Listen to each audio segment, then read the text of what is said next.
একটা কথা আছে না বাংলাতে প্রবাদ, ঠাকুর ঘরে কে আমি কলা খাই না।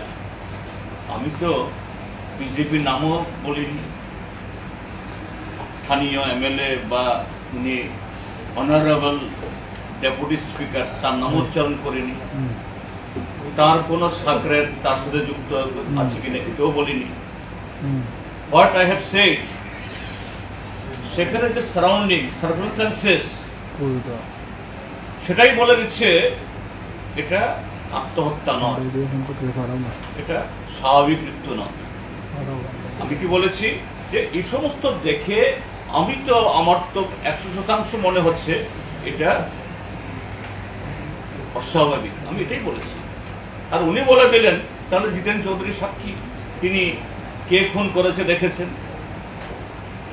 বলেছি যে এই সার্কামস্ট্যান্সেস সারাউন্ডিংস এভরিথিং, এবং শান্তিনিকেতন মেডিকেল কলেজ হলো অনুব্রত কি নাম জানি তার যে কলয়পীঠ, সেখানকার গরু পাচার ইত্যাদির টাকায় সেখানে কাটছে।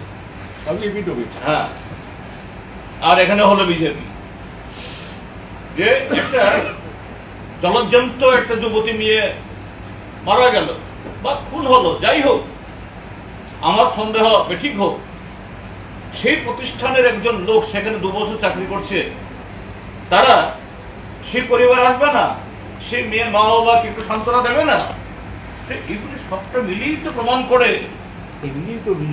আর হ্যাঁ, ফ্যামিলি বলছে, আর তিনি অনারেবল মাননীয় ডেপুটি স্পিকার মহোদয় বলছেন জিতেন চৌধুরী তাহলে দেখেছে এগুলো, ঠাকুর ঘরে কে কলা খায়। আমি তো ওনার নাম একবারের জন্য উচ্চারণ করিনি, ওনার কাছের লোক সেখানে এসে করেছে বলিনি। হঠাৎ করে ওনার ভেতরে এই কৃমির ঠেলা মারলো কেন? এটা হলো মুশকিলটা।